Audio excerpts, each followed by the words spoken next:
Poland में Indian food काफी famous हो रहा है। इंडियन रेस्टोरेंट में भारत का जायका और स्वाद यहाँ के लोगों को काफी पसंद है। Oh my God, it's so tasty. Panapuri. So guys, cheers. अच्छा, इंडिया को लार्जेस्ट पिकल किंग भी कहा गया है, world's largest pickle king.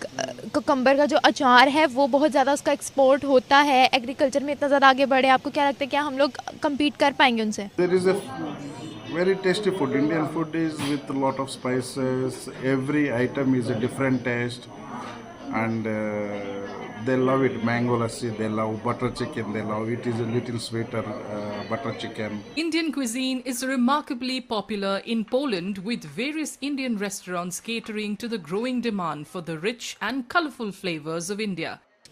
GTP अपनी बढ़ाई है खीरे की वजह से, तो उनको अप्रिशिएट करते हैं। सारी बात है कि वेजिटेरियन और भी चीज़ें हैं, लेकिन आपने टॉपिक खीरे का छेड़ा है, अब मैं खीरे को ही ले।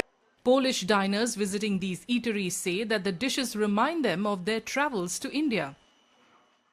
I really like dosa, and the best dosa in Warsaw is actually in India Gate, and it really can feel like in south of India. Iraq की बात कर रहे हैं, मैं सऊदीया में देख कर आया हूँ। सऊदीया में भी यही हाल है।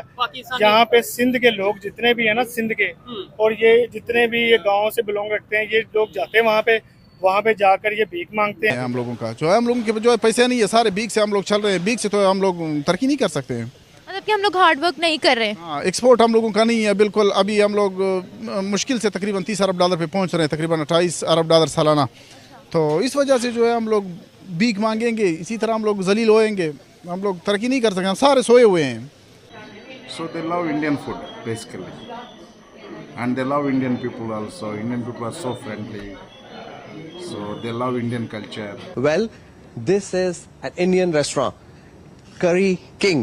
Uba, what is this? It is mango lassi. Mango lassi in Warsaw. Wow. Do you like it? Yeah, it's my favorite.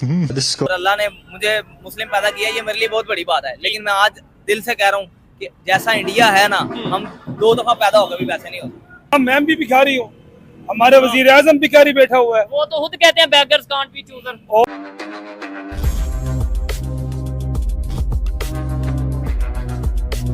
कुछ टाइम पहले तक की खबर ये थी कि सऊदी अरेबिया में पाकिस्तानी जाते हैं हज के लिए, उम्रे के लिए, मजहबी रसूमात के लिए, और वहाँ पे जाके भीख मांगते हैं। सऊदी अरेबिया ने पाकिस्तानियों को बैन कर दिया, बहुत से पाकिस्तानियों को। फिर खबर आई कि यूएई में भी ऐसा होने लगा कि पाकिस्तानी वहाँ पे जाके भीख मांगते हैं। फिर यूएई ने पाकिस्तान को वार्न किया कि भाई पाकिस्तान अगर इस तरीके से यहाँ पे लोगों को भेजेगा जो आगे इन्वायरमेंट को डिस्टर्ब करेंगे, तो हम पाकिस्तान में वीजा नहीं देंगे। अब बड़ी अफसोसनाक खबर ये है कि ईरान और इराक में भी पाकिस्तानी जाके भीख मांगते नजर आ रहे हैं। खासतौर पे हमारी जो लड़कियां हैं पाकिस्तान से 18 साल की, 20-22 साल की लड़कियां वहां पे जाती हैं, भीख मांगती हैं। और इराक की एम्बेसी ने बाकायदा तौर पे पाकिस्तानी एम्बेसी को नोटिस भेजा है कि अगर ऐसा हुआ तो हम आपको ब्लैक लिस्ट कर देंगे। पाकिस्तानी पब्लिक से, पाकिस्तानी यूथ से, आम आवाम से ये पूछेंगे कि आखिर क्या वजह है कि पूरी दुनिया में हम जाके भीख मांगते नजर आ रहे हैं। हम मेहनत क्यों नहीं करते? हम पाकिस्तान में रह के पाकिस्तान का नाम रोशन करने की बजाय पाकिस्तान में भी भीख मांगते नजर आ रहे हैं, और दुनिया के मुख्तलिफ कंट्रीज में जाके भी भीख मांगते नजर आ रहे हैं। पब्लिक की ओपिनियन आप तक पहुंचाऊंगा, और जो मेरी पर्सनल ओपिनियन है वो भी मैं आपको बताऊंगा। अस्सलाम वालेकुम। आपका नाम? शहजाद। क्या करते हैं भाई? मैं फार्मेसी में जॉब करता हूँ। ठीक है, मुझे ये बताएं क्या समझते हैं सिचुएशन जो पाकिस्तान की इस टाइम हो चुकी है, गुर्बत, बेरोजगारी बढ़ गई है, पाकिस्तान से बेरोजगार दुनिया के दूसरे कंट्री में जा रहे हैं और उधर जाके भीख मांग रहे हैं। सर, जैसा कि भाई ने कहा है, बिल्कुल एज इट इज मैं भी बात करूंगा कि हम खुद गलत हैं। इसलिए गलत है, हम वो कौम है कि जहाँ पर 600 का आटे का तोड़ा एक मुफ्त देने के बाद उसको 1100 में किया जाता है। ठीक है, किसी को नजर नहीं आ रहा कि एक आटे का तोड़ा मिल रहा है, उसके पीछे उसका प्राइस बढ़ रही है। ठीक है, तो वो आटा फ्री ना ले, एक दफा तो मिल गया, उसके बाद वो जो उन्होंने रेट अपना कर दिया है वो तो नीचे नहीं। खुद कसूरवार है, हम खुद कसूरवार। अभी इराक में जो लोग पाकिस्तानी जाके वहाँ भीख मांग रहे हैं, उनकी एम्बेसी ने, पाकिस्तान की एम्बेसी को नोटिस भेजा कि अगर ऐसा हुआ तो हम पाबंदी लगा देंगे, पाकिस्तानी इराक में नहीं जा पाएगा। तो जाहिर सी बात है पाकिस्तान में बेरोजगारी है। ठीक है, बल्कि मैं थोड़ा सा पाकिस्तान और करे भी क्या पाकिस्तान के अलावा, पाकिस्तान के पास इसके अलावा हल कोई नहीं। भीख मांगने के अलावा आप ऐसे ऐसे सफेद पोश देखें, आप यकीन नहीं करेंगे कि दिन में लोग ऐसे निकलते हैं कि देख के शर्म आती है। वो सफेद पोश है, वो क्या करें, उनके पास कोई हल नहीं। नहीं तो इसका जिम्मेदार कौन है? मतलब अब आप ये बताएं, प्रॉपर लाखों रुपए का वीजा लेके आप बाहर जाके भीख मांगेंगे। इसका जिम्मेदार हम अपने आप को खुद ठहराते हैं। कोई हुकूमत, कोई ऐसा सिस्टम, कोई ऐसा निजाम नहीं है जो दुनिया को खराब कर सके या मुल्क को खराब कर सके। नहीं, हम लोग कहते हैं ये यहूदी साजिश कर देते हैं, हम कहते हैं कोई कुछ नहीं कर सकता जब तक बंदा ठीक होता है। कोई कुछ नहीं कर सकता। मुल्क को खराब करने वाले हम खुद हैं। सुबह एक एहतजाज है बहुत बड़ा, सुबह एक हड़ताल है बहुत बड़ी, कौन निकलेगा? कोई भी नहीं निकलेगा। लोग 3 बजे तक निकलेंगे भी क्या? कुछ नहीं। सिर्फ हम वो कौम है जो अपने हक के लिए नहीं लड़ सकते। हमें अपने हक के लिए लड़ना चाहिए भाई। तो बाहर के ममालिक में जाके देखें, इंसाफ की बात है। आज अगर पाकिस्तान में इंसाफ हो ना तो पाकिस्तान को कोई हिला भी नहीं सकता। इंसाफ की बात है, इंसाफ की बात है। आज से अब यूरोप में चले जाएं, आज से 5 साल पहले एक बंदे को सजा हुई थी 25 साल की। उसने एक आदमी को गाड़ी के नीचे दिया था। कल एक अमीरजादी ने 6 बंदों को मारा है भाई। कहाँ इंसाफ? पैसा बोलता है, पैसा बोलता है। हम नहीं ठीक भाई, हम खुद नहीं ठीक जब तक हम भाई ठीक नहीं होंगे। पाकिस्तान के हालात इस तरह प्रोटेस्ट नहीं करते, एहतजाज नहीं करते। जो एहतजाज करता है वो उसे गद्दार डिक्लेयर कर दिया जाता है। गद्दार भाई डिक्लेयर करते हैं, गद्दार डिक्लेयर करते हैं और उसको उठा के पाकिस्तान से बाहर फेंक दिया जाता है। आज लोग अपनी भूख के लिए लड़े या इस चीज के लिए लड़े कि भाई हमें बाहर क्यों फेंक दिया जाता है, या इस चीज के लिए लड़े कि भाई हमें डराया जाता है या धमकाया जाता है। पाकिस्तान एक बेचारा, ये भाई मेरे जितने भी खड़े हैं ये सारे बेचारे बेबस हैं, कुछ भी नहीं कर सकते। खाना नहीं पूरा कर सकते। कहाँ आजाद है भाई? ये आजादी है। आजादी बाहर के मुल्कों में जाके देखें, शरेआम। मैं खुली आवाज में कहता हूँ, मेरी माएं बहनें सब कुछ सारे देख रही हैं। आजादी कहते हैं उसको। शरेआम लाइफ पार्टनर आपस में बैठ के जो मर्जी कर रहे हैं, उनको किसी को कोई किसी की परवाह नहीं है, उसको कहते हैं आजादी। हमें तो अपनी आजादी नहीं है भाई, हमें ऐसी कोई आजादी नहीं है। हमें ऐसी ना भी आजादी हो, चले हम खाना तो भाई अच्छे से बात करने की आजादी तो होनी चाहिए। आजादी हो, मैं कहता हूं जिनसे हम अलग हुए, हिंदुस्तान से अलग हुए, किस वजह से अलग हुए? कि भाई हमारे साथ जो है ना हिंदू मुस्लिम लड़ाई है, ये है वो है, इसलिए अलग हो जाते हैं, दुनिया में एक नाम बनाएंगे। भाई मैं आपको आज एक बात बताऊं, मैं अल्हम्दुलिल्लाह आई प्राउड मुस्लिम, मैं खुद मुस्लिम हूँ, ठीक है, और अल्लाह ने मुझे मुस्लिम पैदा किया, ये मेरे लिए बहुत बड़ी बात है। लेकिन मैं आज दिल से कह रहा हूँ कि जैसा इंडिया है ना, हम 2 दफा पैदा होकर भी वैसे नहीं होते। ये आप देखें, इंडिया की आवाम, इंडिया के लोग, इंडिया के प्लेयर्स इंडिया के साथ खड़े हैं। पैसे दे के आवाम के लिए वो जीते हैं, लोगों का हौसला अफजाई करते हैं। हम पैसे लेके हारते हैं, हम मैच पे इतना पैसा लगा देते हैं, लेकिन वो खुद हार जाते हैं। हम क्या?